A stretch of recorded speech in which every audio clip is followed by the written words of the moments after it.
Bonsoir à toutes et à tous, ravi de vous retrouver sur 8 Mont-Blanc, il est 18h, bienvenue dans cette édition du journal de la rédaction. Nous sommes le jeudi 22 avril 2021, au sommaire ce soir. Un focus sur le domaine des Portes du Soleil pour débuter cette édition. Alors que les pertes atteignent des milliards d'euros pour les domaines skiables français, les stations suisses, elles, peuvent se féliciter. Pour ce domaine skiable situé à cheval entre la Suisse et la France, le bilan est donc très contrasté. Et puis les matchs décisifs se succèdent pour les clubs de football au Savoyard. Après l'épopée fantastique du GFA en Coupe de France, le Parc des Sports d'Annecy sera le théâtre de la rencontre FC Annecy Red Star ce vendredi en championnat national. 14e du classement et premier non relégable, les Rouges entrent dans la dernière ligne droite de leur mission maintien. Je vous lisais en titre, alors que les pertes atteignent des milliards d'euros pour les domaines skiables français, les stations suisses peuvent se féliciter. Elles ont ouvert leurs installations cet hiver avec un protocole sanitaire strict et le pari est réussi.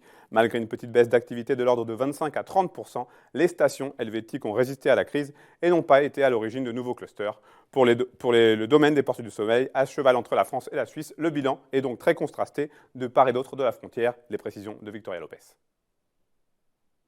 Il est le plus grand domaine skiable des Alpes. 600 km de pistes réparties sur 12 stations françaises et suisses. C'est ainsi qu'il séduit les skieurs en leur proposant de dévaler les pentes de 2 pays différents et en oubliant la frontière. Mais cet hiver, cette frontière a repris vie, séparant le côté helvétique qui a ouvert ses installations dès le début de la saison et les pistes françaises privées de remontées. Du côté français, c'est les gens qui sont venus en raquette, en randonnée, en famille, etc. Chaque station a essayé de trouver des solutions pour compenser le manque, pas le manque de neige, le manque de remontée mécanique. Donc, il y a eu des trucs ludiques qui ont été faits, donc ça s'est pas mal passé. Donc, grosso modo, 30% ont été loués à des appartements, à des résidences, etc. Côté français, la fréquentation a donc chuté de 70% dans les Portes du Soleil. Un bilan catastrophique qui sera compensé en grande partie par les aides de l'État. Côté suisse, les stations enregistrent une baisse d'activité de 25 à 30% en moyenne, un chiffre imputé en partie à la non-ouverture du domaine côté français. Bien sûr qu'il y a un regret double dans la mesure où, eh bien, pour nos amis français des Ports du Soleil, c'est dommageable, c'est regrettable naturellement. Après, il ne m'appartient pas à moi de porter un jugement sur les décisions politiques. Ce sont des décisions qui répondent et qui sont de la compétence des gouvernements respectifs. Et puis, évidemment, un regret dans la mesure où nous n'avons pas pu, dans notre particularité des Ports du Soleil, proposer un produit totalement fini à nos hôtes, puisque seul le secteur suisse, qui représente à peu près un quart du domaine des Ports du Soleil, pouvait être exploité, donc proposé à nos clients. Tous les yeux sont désormais tournés vers la saison d'été et ces vététistes nombreux à apprécier, eux aussi, le domaine franco-suisse. Reste à savoir s'ils auront le loisir de traverser la frontière comme bon leur semble. Et toujours en lien avec cette pandémie de Covid-19 et ses nombreuses conséquences, le tribunal administratif d'Annecy a condamné l'assureur AXA à indemniser la perte d'exploitation du restaurant Canaille Chamonix pendant les 2 premiers confinements. Et pour en parler, je suis en liaison vidéo avec Laurent Trochin. Bonsoir. Monsieur Trochin. Monsieur Trochin, est-ce que vous m'entendez? Monsieur Trochin, vous m'entendez? Apparemment, vous ne m'entendez pas. Laurent Trochin, coprésident du collectif Resto Ensemble. Je rappelle, avec le tribunal administratif d'Annecy qui a donc condamné l'assureur AXA à indemniser la perte d'exploitation du restaurant Canaille Chamonix pendant les 2 premiers confinements. Je suis en liaison avec Laurent Trochin. Est-ce que vous m'entendez? Oui, bonjour. Ah, bonjour. Je rappelle donc, vous êtes le coprésident du collectif Resto Ensemble. Cette décision de justice, j'imagine que c'est une réelle victoire? Bien sûr, tout à fait. C'est une réelle victoire. On l'attendait depuis longtemps. On attend depuis longtemps toutes ces victoires pour notre collectif. Et ça commence à arriver petit à petit. Oui, tout à fait. Quelle a été la réaction de Yuri Beck, le propriétaire du restaurant Canaille Chamonix? Vous avez pu être en lien avec lui?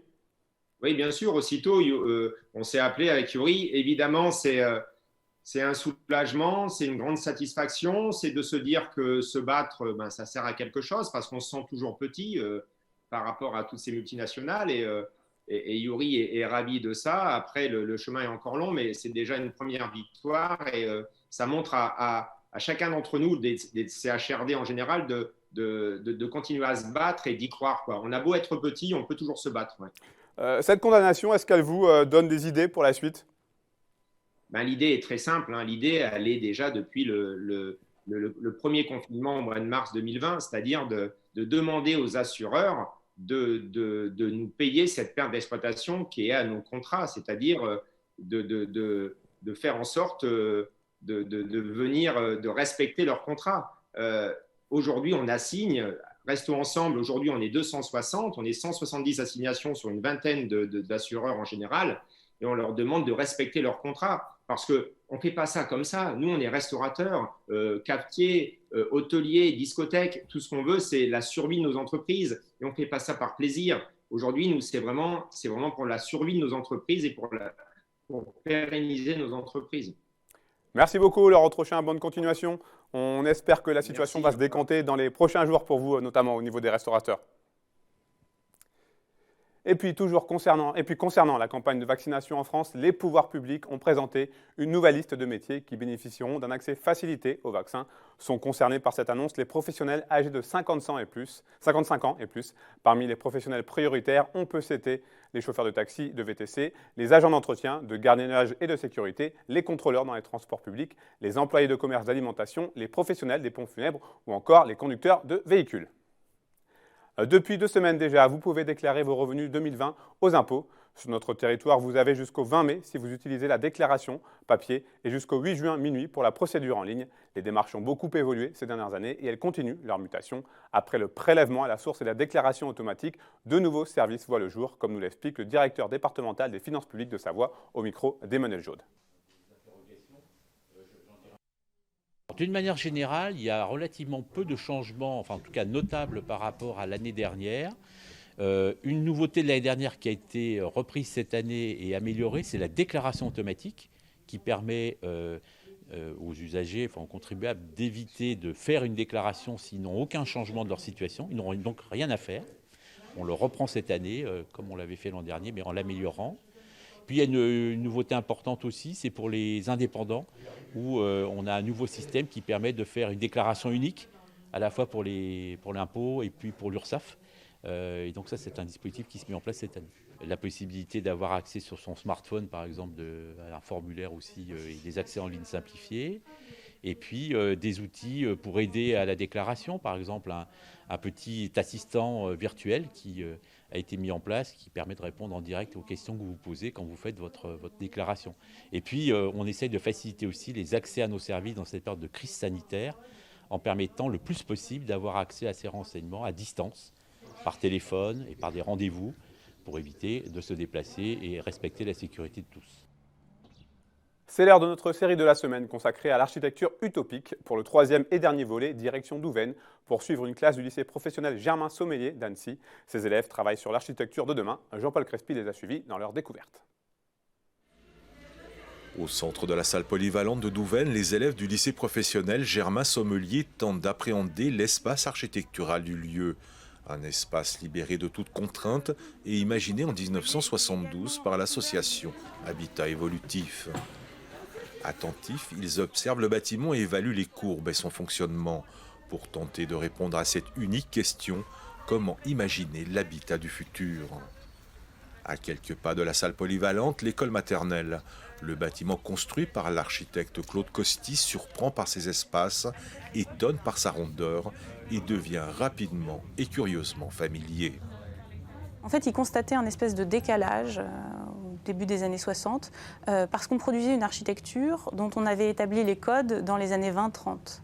Et il se disait, mais c'est pas possible, on est en train d'envoyer l'homme sur la Lune, on est en train de réfléchir à des choses extrêmement innovantes, extrêmement novatrices. Et en architecture, on n'évolue pas.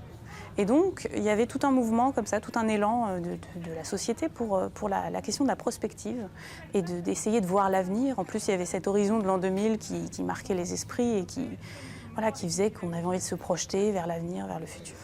Et ce qui explique aussi qu'elle a été mise en retrait rapidement quand cette espèce de parenthèse d'ébullition intellectuelle s'est terminée. Mais c'est des années auxquelles on revient, justement parce qu'il y avait cet optimisme, cette liberté-là, et qu'on en a besoin aujourd'hui, de se dire qu'on peut faire encore des choses intéressantes, qu'on peut encore inventer, qu'on peut encore innover. Et donc la lumière vient En 1972, le maire de Douvel, le docteur Jacques Miguet, impulse un projet urbain ambitieux pour développer sa ville. Il mandate l'association Habitat Évolutif, fondée par Pascal Osserman, Claude Costi, Jean-Louis Chanéac et Antti Lovag, et il leur propose un terrain libre de toute contrainte administrative, afin qu'ils puissent expérimenter leur théorie urbaine. Seule la salle polyvalente, l'école, la place et ses arcades furent construites. Lors des élections de 1977, Jacques Miguet est battu de quelques voix. L'opposition victorieuse met un terme définitif au projet urbain. C'est un peu étrange de voir une école maternelle avec cette forme parce qu'on n'a pas l'habitude. C'est souvent carré, avec des couleurs basiques. Le fait que ce soit sous une forme d'une bulle, etc., c'est vraiment bien. Ça te pousse envie à travailler. C'est original. J'ai bien aimé donc déjà l'histoire qu'il y a eu de cette ville. Donc que le maire ait décidé de laisser les gens faire ça, c'est super intéressant. Ça, aujourd'hui, c'est important qu'ils aient ce panel de propositions. Alors ici, c'est dans un but architectural, mais il faudrait que ce soit dans tous les domaines artistiques, culturels, dans les designs d'objets, etc., dans tout ce qu'ils ont au quotidien autour d'eux. Bien qu'inachevé, la construction de cet ensemble urbain reste un témoignage majeur de cette aventure architecturale. Les élèves du lycée Germain Sommelier, quant à eux, se projettent et imaginent déjà leur utopie. Un travail d'éveil et de recherche, un salut appuyé à cette aventure urbaine exceptionnelle. L'ensemble architectural de Douven est inscrit au monument historique et reconnu comme patrimoine architectural du XXe siècle.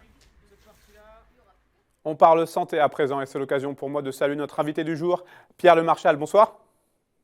Bonsoir à tous, bonsoir. Merci de nous consacrer quelques minutes. Je rappelle que vous êtes le président de l'association Grégory Lemarchal qui lutte contre la mucoviscidose. Vous êtes là avec nous pour faire le point sur la situation de l'association et aussi pour évoquer également un événement qui vous tient à cœur et qui se déroule depuis le 5 avril. Oui, c'est ça. Vous voulez que je commence par quoi? Cet événement, cette course connectée, parlez-nous-en un petit peu. C'est une course connectée qui a été organisée par le club organisation d'Aix-les-Bains. C'est une course connectée comme on en voit depuis un an maintenant beaucoup sur nos réseaux. Et c'est au profit de l'association Grégory Lemarchal. Alors ça fonctionne pas mal parce qu'on avait déjà fonctionné avec ça sur la course des héros l'année dernière au niveau national. Et puis là, Aix-les-Bains s'est proposé pour nous venir en aide de ce côté-là. On a répondu oui, évidemment, avec une symbolique autour de ces courses, autour de ces épreuves.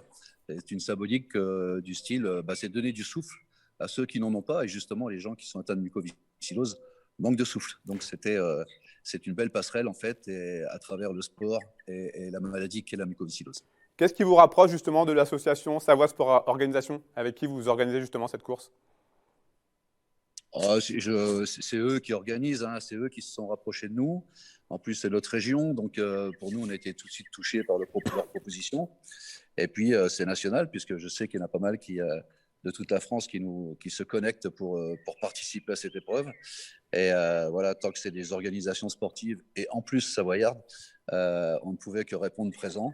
Et en plus, ça nous aide évidemment pour toutes les actions qui sont les nôtres. Comment est-ce que ça se passe très concrètement? Pour l'association? Pour la course connectée. Il faut aller sur le site et après il faut créer sa page, il faut se connecter et il faut rendre les choses possibles avec une épreuve qui est demandée à chacun d'entre eux, sur laquelle il pourra compte rendu, et puis on voit des vidéos, et c'est comme ça qu'il y a un tarif par coureur, avec une partie naturellement reversée à l'organisation, puisqu'il y a des frais, et puis le reste, tous les bénéfices sont reversés à l'association Grégory Lemarchal. J'imagine que ce type d'opération est plus que bienvenu avec le contexte actuel qui est loin d'être favorable aux associations comme les vôtres. Oui, ça c'est sûr que c'est un peu compliqué pour toutes les associations. Alors, la nôtre notamment, puisqu'on en parle, mais toutes les associations, on a un manque à gagner évident, c'est sûr. Généralement, on a 320, 340 manifestations dans l'année, dans toute la France. Ça fait un an qu'on ne fait plus rien, depuis le mois de mars, plus d'un an maintenant. Donc effectivement, c'est assez compliqué, mais on rebondira de toute façon, on va rien lâcher pour autant. Je pense surtout aux associations, moi, qui ont des manifestations simplement au mois de mai ou au mois de juin. L'année dernière, ils ont eu un manque à gagner évident, et cette année, c'est peut-être encore mal barré pour le mois de mai et le mois de juin. Et donc voilà, je suis assez solidaire un petit peu de toutes ces associations, la mienne évidemment, mais aussi les autres, on ne les oublie pas parce que ça doit être compliqué pour eux tous. Une dernière question en rapport avec l'actualité. Vous avez obtenu que toutes les personnes de plus de 16 ans atteintes de la mucoviscidose puissent être vaccinées. C'est une vraie victoire, j'imagine, vaccinées contre la Covid-19 ? Ce n'est pas une victoire, c'était une évidence. C'était une évidence même, puisque la mucoviscidose fait partie de ces maladies rares. On a beaucoup de combats de ce style, notamment avec le remboursement d'un médicament qu'on attend sa mise sur le marché actuellement. Il y a plein de combats. Celui-ci était juste une évidence. C'était simplement être logique avec notre demande. Et maintenant, tous les gens atteints de mucoviscidose maintenant peuvent être vaccinés sans aucun problème. Merci beaucoup, Pierre Le Marchal. Très bonne continuation. Merci à vous. Merci. Du football à présent avec un nouveau match couperé au Parc des Sports d'Annecy, 72 heures après la qualification historique du GFA Rumi-Vallière en demi-finale de la Coupe de France. Le stade annécien sera le théâtre du match opposant le FC Annecy au Red Star en national. Les Annéciens qui restent sur 7 rencontres sans défaite, mais 2 matchs nuls abordent ce choc avec beaucoup de confiance et rassurés par leur dernière bonne performance. On écoute Jordan Adeoti, milieu de terrain, et Jean-Yves Chez, entraîneur du FC. Ils se sont présentés devant la presse ce jeudi après-midi. On est déçus des 2 derniers matchs parce que c'est vrai qu'on prend que 2 points et au vu des physionomies, on aurait pu en prendre 4 voire 6. Donc voilà, il faut surtout prendre des points là contre le Red Star demain, c'est primordial. Il ne faut pas confondre la confiance et la suffisance. Et si on garde ce niveau d'exigence et de rigueur qu'on met, allié à ce qu'on fait de bien dans le jeu et avec nos pieds ces derniers temps, voilà, il y a de quoi être confiant. Mais il faut savoir que ça passe par beaucoup d'efforts et se rappeler comment on a fait tout ça, le chemin qu'on a parcouru dans nos têtes et sur le terrain pour arriver à se donner de l'espoir justement et à pouvoir jouer ce maintien comme il le faut. Et du coup, il faut mettre tous les ingrédients nécessaires pour sortir de belles perfs. Mais oui, la confiance en tout cas, elle est là. Oui. Sans complexe bien évidemment, sinon on ne jouerait pas comme on joue en ce moment, mais avec beaucoup de concentration, beaucoup de remettre les ingrédients qui nous ont permis justement de faire jeu égal avec des équipes qui sont en haut de tableau. Mais ça, on en a tous conscience et surtout les joueurs ont conscience de ça. Donc ils mettront ce qu'il faut pour réaliser nos objectifs. Adrien Taquet, le secrétaire d'État chargé de l'enfance et des familles, était en Savoie cet après-midi. Il a rencontré des enfants de l'aide sociale à l'enfance en Chautagne qui profitent du centre de loisirs de Verrières-en-Champagne aux côtés des enfants de soignants durant les vacances. Plus tard dans l'après-midi, Adrien Taquet s'est rendu à la Buissonnière, un centre d'accueil spécialisé mère-enfant situé à Brison, Saint-Innocent. Le gouvernement crée en effet un retard avec les différents confinements pour ces publics fragilisés. Le nombre de signalements de la protection de l'enfance en Savoie, comme partout en France, est en hausse. Reportage complet demain au JT. Avant de se quitter, une information. Actuellement, Jean Castex, le Premier ministre, est actuellement en conférence de presse. Il a donc annoncé, il a confirmé que les écoles rouvriront ce lundi. Dès ce lundi 26 avril, tous les élèves des écoles maternelles et élémentaires ainsi que leurs enseignements regagneront leur classe. C'est la fin de cette édition. Merci à vous pour votre fidélité à la formation sur 8 Mont Blanc. Merci à toute l'équipe. Après la météo de Thierry Paulme, vous avez rendez-vous avec Victoria Lopez pour Panorama. L'émission est consacrée cette semaine au hockey et aux pionniers de Chamonix. Ce 4e et dernier épisode est consacré à la formation notamment. Je vous retrouve vendredi pour le dernier journal de la semaine. Passez une très belle soirée. Prenez soin de vous.